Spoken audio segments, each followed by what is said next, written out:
Is the battle of the sexes as violently fought today as when Andy Capp first appeared? Do men still rule the world and give women second-class status?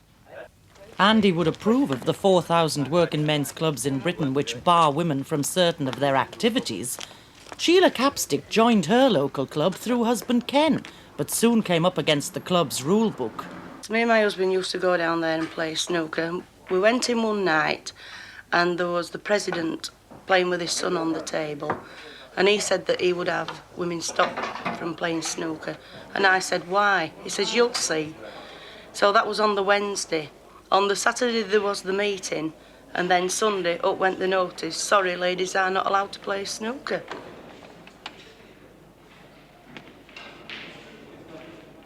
And how did it make you feel when you realised that you were barred from playing snooker in a club? Very angry, because that was my pleasure at the time. I used to go down to this working men's club where when I started going down, I played snooker, and then having to actually stop playing snooker, which, I mean, I played mostly with men anyhow, because there wasn't many women who did play. But it made me very angry, because that was my pleasure stop then. With other women members, Sheila picketed the Club and Institute Union annual conference in Blackpool to try and get the rule changed. The reaction of the all-male delegates was in true Andy Capp style. You got things like saying, get back to your kitchen, get in and do your pots, and you should be at home cooking your husband's dinner, not out here demonstrating. What are the real reasons for wanting to keep women out of certain male preserves? We don't want women in the snooker room, in the games room. And there's a lot of men around here that'll tell you the same thing. But that's your old-fashioned attitude coming out. It might be, yeah, but that's the way we want it in this club at the moment. We've no objection to women, you know, as such, they're all right. We all love them anyway. But we don't want them in the snooker room. A woman's physical attributes don't allow her to play such games as this. What physical attributes do you need? I mean, I have a daughter, and I have a son. But my daughter plays pool better than my son, and she's only 11. I mean, she's a cracking little player. If I'm only average and I've got a woman, she's less average than me. So I'm going to have a worse game. That's why you were born. It always seems to be that way. You couldn't put a top woman player against a top man player at any sport. Because they've never had the opportunity, they've never had the time. I mean, you can get Vera Selby.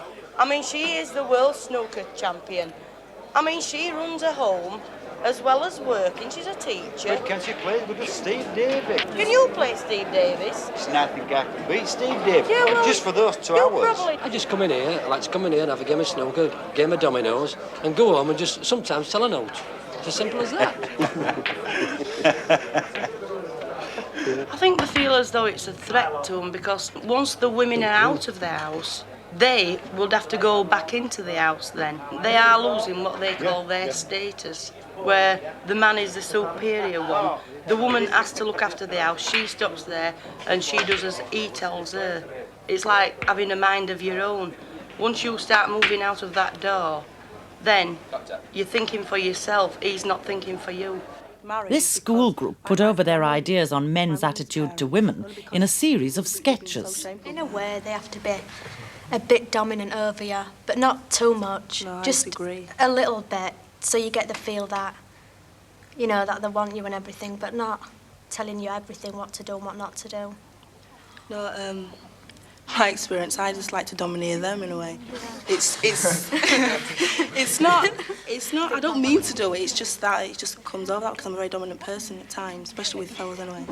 It's not just a matter of the man feeling that he should be dominant, in so much as other people, you know, women thinking that the man should be dominant. But a lot of men like to get married to a woman because a lot of them are born idle and they want everything doing for them.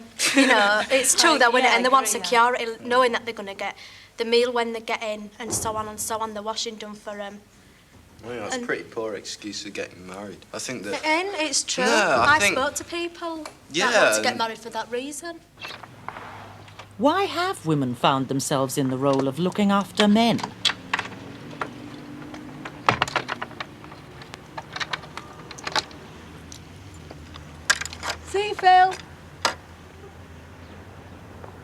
Some young couples today are breaking away from the Andy Capp tradition, partly through changes caused by unemployment. Pauline Emerson goes out to work and leaves husband Philip at home to look after their twins, Mark and Richard.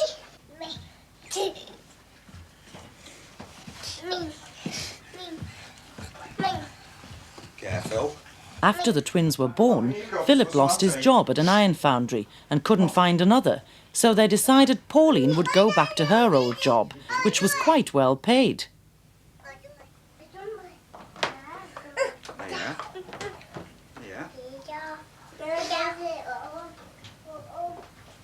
Stepping out of role, however, gave them more difficulties than they'd expected.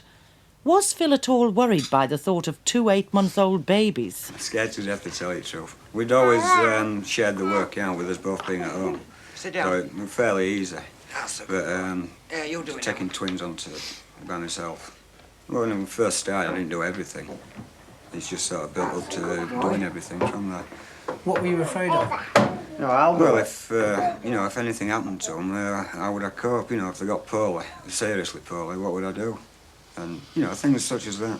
How did other people react when you told them that this was what you were going to do?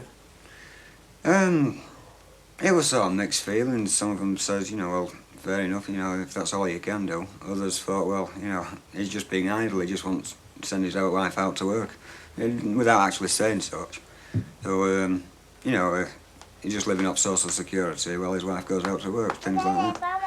Did people seem to think you were less of a man somehow for staying at home and looking after children? At the beginning, yeah, you know... What do people think you did? Do people say to you, oh, that must be dead easy, just sitting at home? I think what the majority of them think is I'm doing nothing. They don't take into account that I'm looking after an house and 2 children. What I am doing is staying at home while my wife goes out to work. This is the reaction I get from my local pub.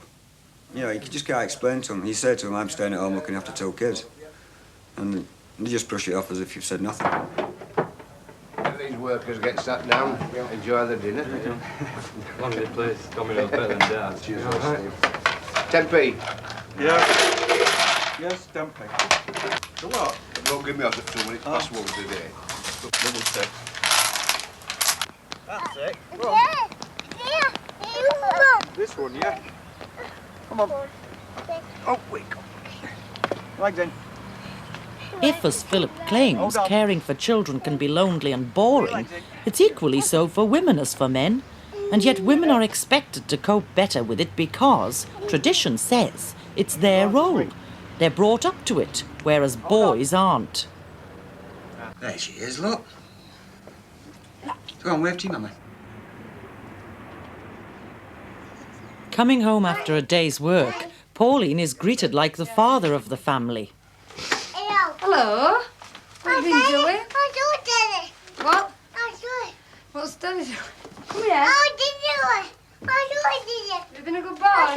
You've been a good boy. Although she's supporting the family, her wage might be a lot more if she were a man.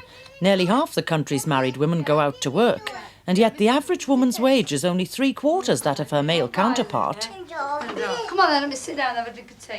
Despite this, Pauline and Philip wouldn't give up the freedom they've gained and go back to social security.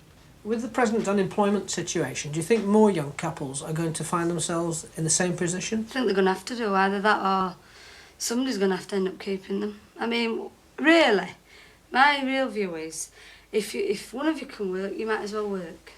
You know, but I think more couples will do it if it carries on like it is doing.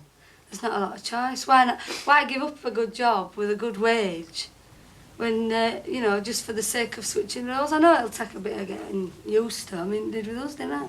Do you think women could do with more equality than they have now, Pauline? Yeah, a little bit more. Yeah, I do. I think they could do with a little bit more. You get paid a little bit less than men, even where she's working now, and she's on a good wage, but she gets paid less than the men for if they were doing the same job.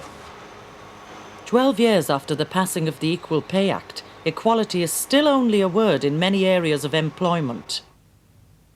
We haven't yet heard the last of Andy Capp.